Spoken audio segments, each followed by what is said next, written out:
नमस्कार, आप देख रहे हैं एबीपी गंगा और आपके साथ मैं हूं राजेंद्र देव। सबसे पहले बात कोरोना की, जिसका कहर बढ़ता ही जा रहा है। 24 घंटे में सामने आए हैं 11,089 नए केसेस और एक्टिव केसेस की संख्या जा पहुंची है 44,466। जी हां, रिकवरी रेट है 96.2%। ये थोड़ी राहत की बात। रिकवरी रेट 96.2%, यानी कि हर 100 में से 96 से ज्यादा लोग स्वस्थ हुए हैं, रिकवर कर चुके हैं। लेकिन यूपी में कोरोना का संक्रमण बढ़ता ही चला जा रहा है। पिछले 24 घंटे में 11,089 नए मामले सामने आए हैं और एक्टिव केसेस की संख्या इस वक्त है 44,466। एक और बड़ी अपडेट आपको दे दें, आम आदमी पार्टी ने उत्तराखंड चुनाव के लिए दूसरी लिस्ट जारी कर दी है। प्रत्याशियों की दूसरी लिस्ट आम आदमी पार्टी की तरफ से जारी हुई है। आपके प्रदेश प्रभारी दिनेश मोहनिया ने ट्वीट करके यह जानकारी दी है। दूसरी सूची में 18 प्रत्याशियों के नाम जारी किए गए हैं आम आदमी पार्टी की ओर से और अब तक आम आदमी पार्टी ने 42 प्रत्याशी घोषित किए हैं। बड़ी खबर, यह दूसरी लिस्ट है आम आदमी पार्टी की और दूसरी लिस्ट में 18 नाम घोषित किए गए हैं और कुल नामों की संख्या जो घोषित किए गए हैं आम आदमी पार्टी की ओर से वो जा पहुंची है 42। दिनेश मोहनिया, जो कि प्रदेश प्रभारी आम आदमी पार्टी के, उन्होंने ट्वीट करके इन 18 नए नामों की घोषणा की है। तो और बड़ी खबर के साथ लखनऊ से इस वक्त हमारे पास है अखिलेश यादव, समाजवादी पार्टी कार्यालय में मौजूद हैं। प्रस्तावकों की बैठक ले रहे हैं अखिलेश और बैठक में टिकट पर चर्चा हो रही है। तो समाजवादी पार्टी भी टिकट वितरण को लेकर गंभीर। एक और भाजपा कोर ग्रुप की बैठक दिल्ली में चल रही है, दूसरी ओर प्रस्तावकों की बैठक ले रहे हैं अखिलेश यादव लखनऊ में और बैठक में टिकट पर ही चर्चा हो रही है। समाजवादी पार्टी के लिए और चुनौतीपूर्ण, किन उम्मीदवारों को फील्ड किया जाए, क्योंकि कई सारे दलों से समाजवादी पार्टी में नेताओं ने ज्वाइनिंग की है।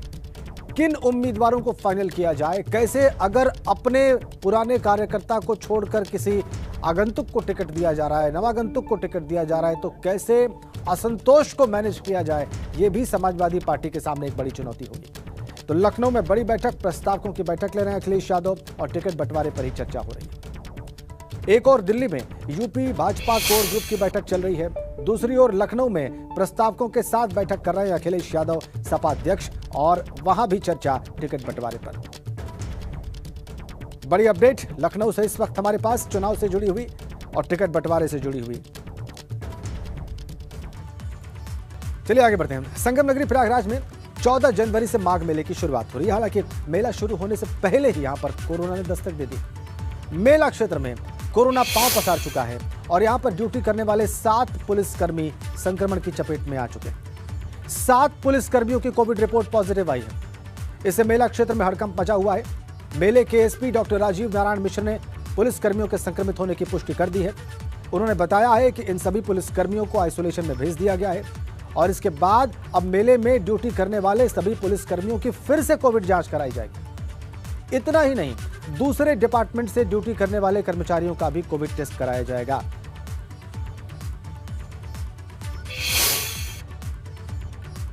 संगम नगरी प्रयागराज में 14 जनवरी से माघ मेले की शुरुआत होनी है, लेकिन मेला शुरू होने से पहले ही यहां कोरोना के संक्रमण ने दस्तक दे दी है।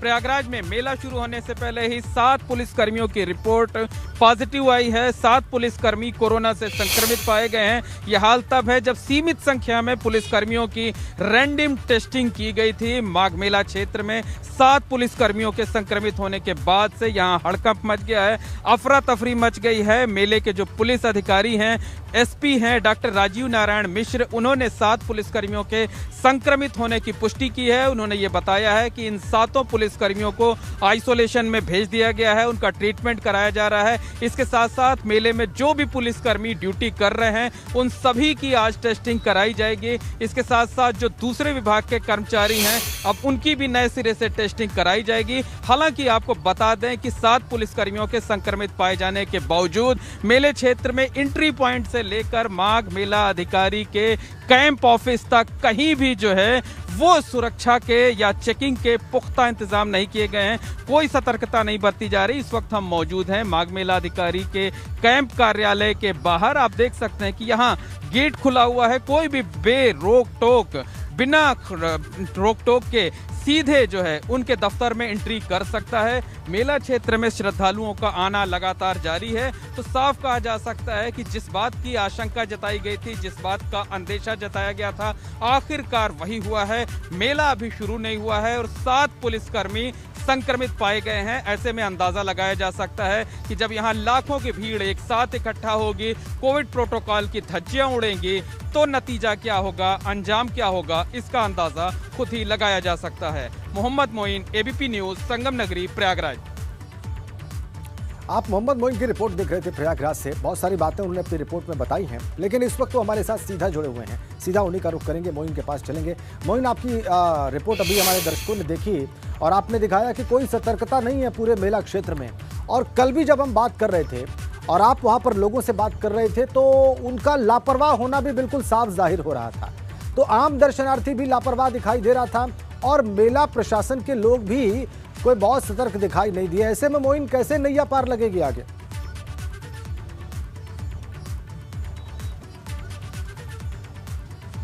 जी बिल्कुल, आपको बता दें कि जिस बात की आशंका जताई जा रही थी, जिस बात का अंदेशा जताया जा रहा था, आखिरकार वही कुछ हुआ। अभी माघ मेले की शुरुआत नहीं हुई है और 7 पुलिसकर्मी वो कोरोना पॉजिटिव हो गए हैं। उसके बाद हालात बदल जाने चाहिए थे। जो नियम कानून बनाए गए उस पर सख्ती से अमल होना चाहिए था, लेकिन ऐसा हो नहीं रहा है। क्योंकि नहीं हो रहा है, ये हम आपको दिखाते हैं तस्वीरों के जरिए। इस वक्त हम माघ मेले में मेला अधिकारी के पंडाल के बाहर है, कैंप के बाहर है। आप देख सकते हैं ये गेट है। तमाम लोग बेफिक्री से बिना मास्क के अंदर जा रहे हैं, बिना मास्क पहने हुए बाहर निकल रहे हैं। यहाँ कोई रोकने टोकने वाला नहीं है, ना कोई सुरक्षा कर्मी है, ना मेला प्राधिकरण का कोई कर्मचारी है। अंदर क्या हालात हैं वो भी आपको लाइव तस्वीरों के जरिए दिखा देते हैं। अब हम अंदर आ चुके हैं। आप देखिए, यहाँ जो बाईं तरफ की जगह है, बाईं तरफ ये काउंटर बने होते हैं, सुविधा पर्ची होती है। देखिए किस तरीके से सोशल डिस्टेंसिंग का पालन हो रहा है, ये तस्वीरों के जरिए समझा जा सकता है। मास्क तो किसी ने लगा ही नहीं रखा। इक्का दुक्का लोग जिन्होंने मास्क लगाया भी हुआ है, उन्होंने नीचे कर रखा है। अब यहाँ पर जब माघ मेला अधिकारी के कैंप में ये हालात हैं, तो बाहर किस तरीके से जब लाखों की भीड़ आएगी तो उनसे किस तरीके से पालन कराया जाएगा, इसे आसानी से समझा जा सकता है। चलिए, ये तो बात हो गई माघ मेला अधिकारी के दफ्तर की। अब ठीक सामने देखिए, ये पुलिस लाइन्स है और मेले के एसपी का दफ्तर है। ये जो मानसरोवर सभागार है, ये माघ मेले के एसपी का दफ्तर है और इसी से ठीक सटा हुआ माघ मेले की पुलिस लाइन्स है। देखिए दर्जनों की संख्या में जो पुलिसकर्मी है वो बाहर खड़े आपको दिखाई देंगे, लेकिन आधे से ज्यादा ऐसे हैं जिन्होंने मास्क नहीं लगा रखा है। अगर लगा भी रखा है तो उसे नीचे कर रखा है। ये मुख्य मार्ग है, त्रिवेणी रोड कहलाता है। इस त्रिवेणी रोड पर देखिए वाहनों पर सवार होकर लोग आ रहे हैं, बाइक पर सवार हैं, 4 पहिया वाहनों पर सवार हैं, लेकिन कितने लोगों ने मास्क लगा रखा है, किस तरह से कोविड प्रोटोकॉल का पालन किया जा रहा है, ये आप खुद ही देख सकते हैं। देखिए ये सामने तस्वीरें देखिए, तमाम लोग ऐसे बिना रोक टोक चले आ रहे हैं। मास्क तो लोगों ने भूल ही गए हैं जैसे, और जिन पुलिसकर्मियों पर यहाँ मास्क पहनाने की, कोविड प्रोटोकॉल का पालन कराने की जिम्मेदारी है, वो खुद बिना मास्क के नजर आ रहे हैं। एक बार फिर से पुलिस लाइंस के बाहर की तस्वीरें दिखाते हैं आपको।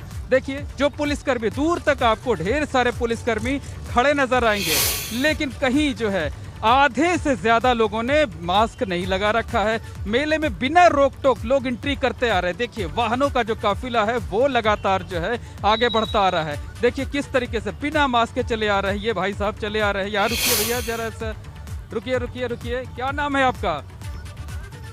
क्या नाम है आपका? विनय प्रताप। मास्क क्यों नहीं लगाया? हमारे टोकने पर ये मास्क लगा रहे हैं और ये शर्माइए। देखिए ये पुलिस वाले चले जा रहे हैं, ठीक सामने पुलिस वाले खड़े हुए हैं। ये भी यही तस्वीर है। तो जब माघ मेला अधिकारी के कैंप का ये हाल है, पुलिस अधीक्षक एसपी के दफ्तर का ये हाल है, तो जब माघ मेले में लाखों की भीड़ आएगी, ये पुलिसकर्मी, ये सरकारी कर्मचारी किस तरीके से लाखों की भीड़ को पालन कराएंगे, किस तरीके से उनको मास्क पहनाएंगे, किस तरीके से कोविड प्रोटोकॉल का पालन कराएंगे, इसका अंदाजा खुद ही लगाया जा सकता है कि जब मुट्ठी भर लोग जिन पर व्यवस्था संभालने की जिम्मेदारी है, जब वो बेपरवाह बने हुए हैं। और ये हालात तब है जब आज ही 7 पुलिसकर्मियों की रिपोर्ट पॉजिटिव आई है। हड़कंप समझ गया है, लेकिन बेफिक्री दिख रही है। जो व्यवस्था बनाई गई है, जो नियम कायदे कानून बनाए गए हैं, वो सब सिर्फ फाइलों पर कैद हैं। हकीकत में कुछ नजर नहीं आ रहा है और अंदाजा लगाया जा सकता है कि जब लाखों की भीड़ होगी, घाट पर एक साथ लाखों लोग जुटेंगे, तो हालात किस तरह से होंगे, उसको खुद ही समझा जा सकता है, वो बिल्कुल, शायद बिल्कुल। बताने की जरूरत नहीं है। बिल्कुल मोइन, सब कुछ साफ साफ दिख रहा है, सब कुछ नजर आ रहा है कि कितनी लापरवाही है पुलिस कर्मियों में। आपने जब तस्वीरें दिखाई तो जो लोग ये भाप गए कि वो कैमरे पर हैं या वो रिकॉर्ड किए जा रहे हैं पुलिसकर्मी, तो फिर उन्होंने मास्क लगाना शुरू किया और उसके बाद भी कई लोग बगैर मास्क के ही गुजरते दिखाई दिए। और ये पुलिसकर्मी है, इनके हाथ में ही व्यवस्था है, इन्हीं को चीजें दुरुस्त करनी है। और अगर उनका यह हाल है तो फिर पूरी स्थिति क्या है, इसको बहुत आसानी से समझा जा सकता है। धन्यवाद मोइन आपका। एक बड़ी खबर के साथ डुमरियागंज सांसद जगदंबिका पाल भी कोरोना संक्रमित हो गए। दिल्ली से लौटने पर जगदंबिका पाल ने कोरोना जांच कराई थी। सांसद जगदंबिका पाल ने खुद को आइसोलेट कर लिया है। डुमरियागंज सांसद जगदंबिका पाल कोरोना पॉजिटिव पाए गए हैं। दिल्ली से लौटने पर उन्होंने अपनी जांच कराई, उनकी रिपोर्ट पॉजिटिव आई है और उन्होंने खुद को आइसोलेट कर लिया है। सांसद जगदंबिका पाल, बीजेपी सांसद जगदंबिका पाल ने खुद को आइसोलेट किया है। दिल्ली से लौटने के बाद डुमरियागंज में उन्होंने अपनी जांच करवाई, उनकी रिपोर्ट पॉजिटिव आई है, वो संक्रमित पाए गए।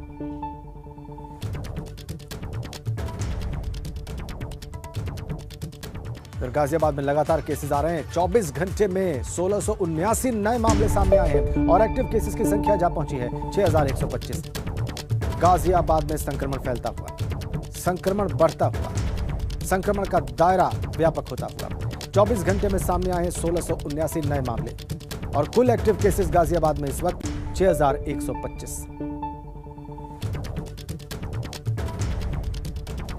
इमरान मसूद के समाजवादी पार्टी ज्वाइन करने पर आचार्य प्रमोद कृष्णम का बयान आया है।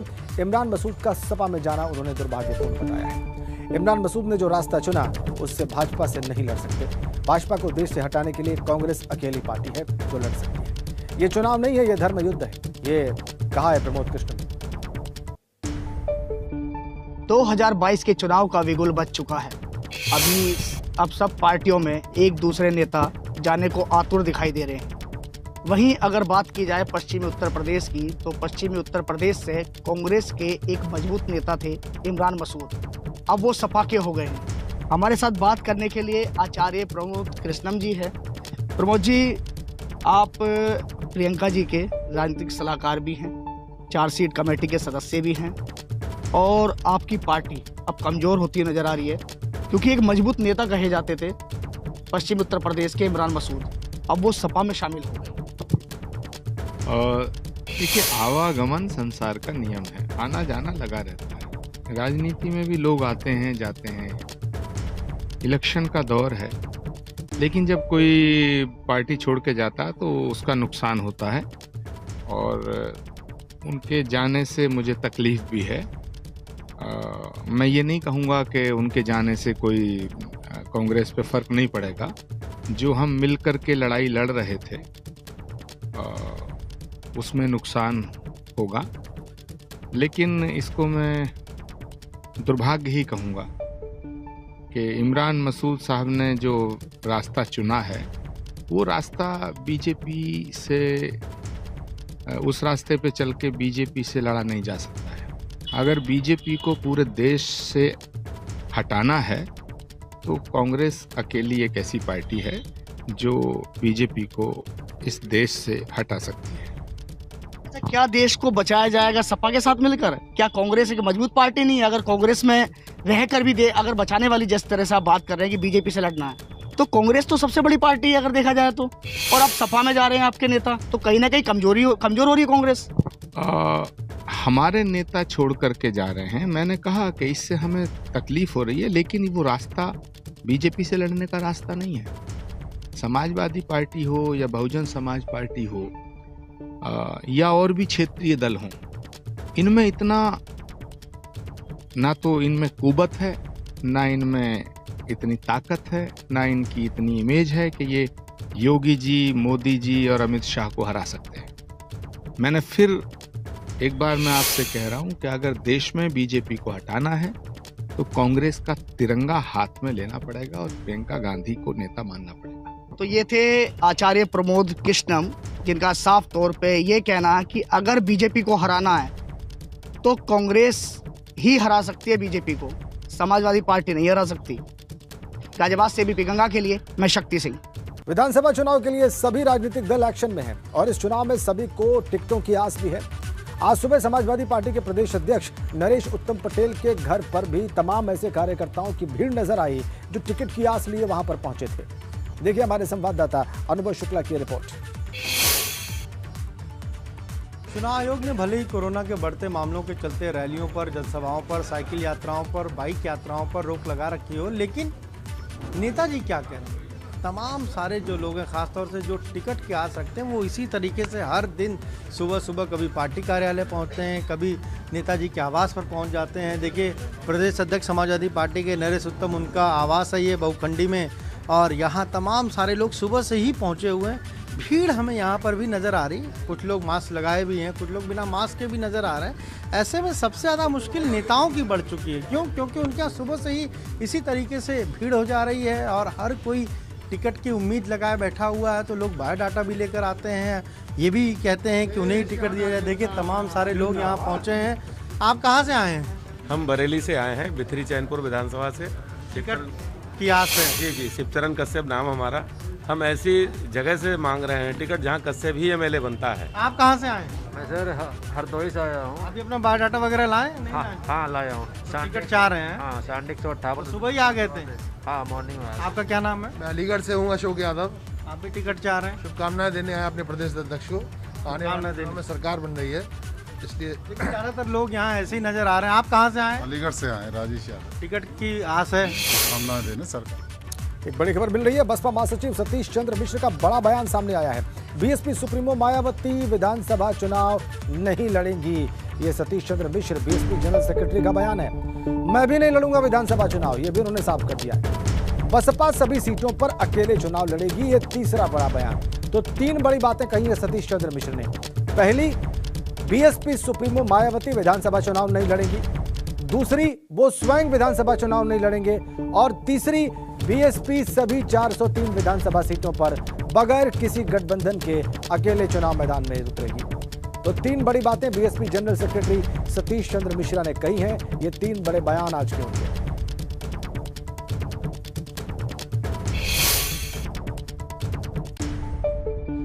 देखिए, हम तो राज्यसभा में हैं, आपको पता ही है, और राज्यसभा के मेंबर ऑफ पार्लियामेंट हैं। महेंद्र मायावती जी ने, जब लोकसभा महेंद्र मायावती जी को चुनाव लड़ाना है, कई प्रदेशों में चुनाव हो रहा है, पंजाब में भी हो रहा है, उत्तर प्रदेश में भी हो रहा है, उत्तराखंड में भी हो रहा है, और बहन मायावती जी चुनाव लड़वाने का काम कर रही हैं। हम लोग चुनाव लड़वाने में लगे हैं। हम लोग बहन मायावती जी ने जो हम लोगों को दिशा निर्देश दिए, उनको ले करके इन सारे स्टेट्स में जाने का काम कर रहे हैं। हम लोग चुनाव। अनुभव शुक्ला इस वक्त हमारे साथ जुड़ गए हैं, हमारे सहयोगी। अनुभव, हमने बयान सुना अभी सतीश चंद्र मिश्र का। वो कह रहे हैं कि वो खुद राज्यसभा मेंबर हैं, बिल्कुल ठीक बात है, और बीएसपी सुप्रीमो जो दूसरे राज्यों में चुनाव हो रहा है उसको भी देख रही हैं। बीएसपी के अध्यक्ष हैं वो, इसलिए वो लोग चुनाव लड़वाएंगे। और इसमें कोई चौंकाने वाली बात नहीं। अनुभव, देखिए, बिल्कुल कोई चौंकाने वाली बात नहीं, क्योंकि चाहे बीएसपी सुप्रीमो मायावती हो, आप देखिए पिछला भी इलेक्शन देखिए, उससे पहले इलेक्शन देखिए, उन्होंने चुनाव नहीं लड़ा था। सतीश चंद्र मिश्रा ने साफ तौर पर कहा कि वो तो राज्यसभा के मेंबर हैं ही, और अभी जिम्मेदारी है लोगों को कैसे, जो उम्मीदवार हैं उनको कैसे लड़ाया जाए। 403 विधानसभा सीटों पर बीएसपी अकेले चुनाव लड़ेगी, और हर एक कैंडिडेट के लिए मेहनत कर रहे हैं, खुद जा रहे हैं, जगह जगह जा रहे हैं। तो सारा फोकस तो उस पर है, और ऐसे में अगर वो चुनाव लड़ेंगे तो फिर जाहिर सी बात है, अगर बीएसपी सुप्रीमो चुनाव लड़ेंगी तो फोकस उधर शिफ्ट हो जाएगा। इसीलिए आप देखिए, 2019 का भी आप लोकसभा चुनाव देख लीजिए, उससे पहले 2017 का विधानसभा चुनाव देख लीजिए। तो बड़े लीडर, खासतौर से अगर मायावती की बात करें, इसीलिए उनका फोकस चूंकि अपने कैंडिडेट पर रहता है, सीटों पर रहता है, इसलिए वो खुद चुनाव नहीं लड़ती हैं। और जो बात सतीश चंद्र मिश्रा ने कही, उन्होंने भी यही बात कही कि हम लोगों को चुनाव लड़ाना है, हमें चुनाव लड़ना नहीं है। जी, बहुत बहुत धन्यवाद आपका अनुभव। तो चुनाव लड़वाएंगे सतीश चंद्र मिश्र, और खुद राज्यसभा सदस्य हैं। ये बात उन्होंने बीएसपी सुप्रीमो मायावती के लिए भी कही, लेकिन ये भी साथ में स्पष्ट कर दिया कि बीएसपी सभी 403 सीटों पर अकेले चुनाव मैदान लड़ेगी।